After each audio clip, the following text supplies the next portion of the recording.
देखिए, लगातार लुधियाना से जुड़ा अपडेट आप तक पहुंचाते रहेंगे और आज भी बात कर लेते हैं केंद्रीय गृह राज्य मंत्री टेनी की। केंद्रीय गृह राज्य मंत्री अजय मिश्रा टेनी, जो काफी दिनों से जीप कांड और गोलीकांड को लेकर काफी चर्चा में है। उनके बेटे अजय मिश्रा के बेटे ने जिस तरह से गाड़ी से लोगों को कुचला था, केंद्रीय मंत्री हैं अजय मिश्रा और उनके बेटे ने उनको ब्लैकमेल करने की कोशिश हो रही थी। कोशिश के आरोप में 5 लोग गिरफ्तार किए गए थे और सवाल है कि टेनी से ब्लैकमेलिंग के आरोपी तो पकड़े गए, लेकिन टेनी ने जो मीडिया को धमकाने की कोशिश की उसका क्या हुआ? क्या टेनी पर पुलिस कार्रवाई करेगी? दिल्ली पुलिस के शिकंजे में आए ये 5 चेहरे ऐसे शातिर अपराधी हैं जिन्होंने न सिर्फ देश के गृह राज्य मंत्री अजय मिश्रा टेनी से वसूली की, स्क्रिप्ट लिखी, बल्कि उसे अंजाम देना भी शुरू कर दिया था। लेकिन ये अपने मंसूबे में कामयाब होते उससे पहले ही दिल्ली पुलिस एक्टिव हुई और ये सलाखों में पहुंच गए। दिल्ली पुलिस ने आज उन 5 को गिरफ्तार करने के बाद पटियाला हाउस अदालत में पेश किया है। 5 को 3 दिन की पुलिस रिमांड पर भेज दिया गया है। साथ ही साथ पुलिस ने दावा किया है कि इस जांच के लिए केवल भारतीय टेलीकॉम कंपनीज ही नहीं बल्कि अमेरिका और रोमानिया की 2 एजेंसियों की भी मदद ली गई है। तब जाकर ये 5 गिरफ्तार हो पाए हैं, क्योंकि ये 5 इंटरनेट कॉलिंग के माध्यम से ब्लैकमेलिंग की कॉल कर रहे थे। देश के गृह राज्य मंत्री टेनी के फोन पर धमकी देने वाले इन 5 युवकों की गिरफ्तारी जरूरी भी थी, लेकिन इस गिरफ्तारी के बाद टेनी के गाली कांड से जुड़ा सवाल फिर से खड़ा हो गया है।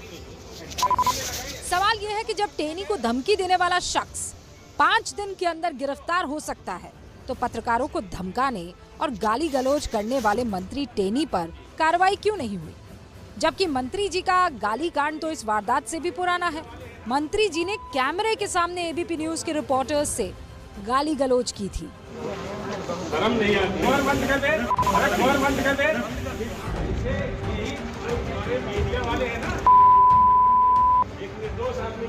टेनी को धमकी देने वाला गैंग बेहद शातिर अपराधियों का था, इसलिए पुलिस को उन लोगों तक पहुंचने में काफी पापड़ बेलने पड़े। अमेरिका और रोमानिया की एजेंसियों की मदद लेनी पड़ी, लेकिन इन सब के बावजूद पुलिस ने महज 5 दिन में मंत्री जी को परेशान करने वालों को दबोच लिया।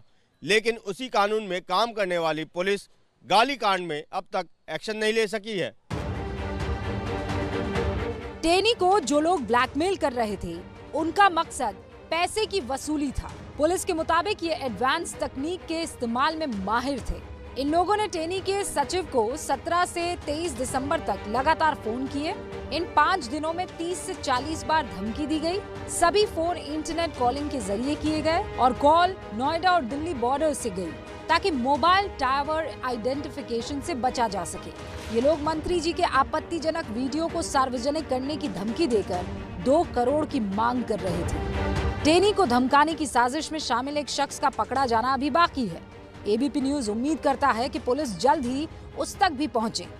हम वो खबर भी आप तक पहुंचाएंगे, लेकिन साथ में ये सवाल पूछना भी बेहद जरूरी है कि एबीपी न्यूज के पत्रकार को धमकाने पर कार्रवाई टेनी पर कब होगी, क्योंकि सवाल पूछने से नहीं डरता एबीपी न्यूज।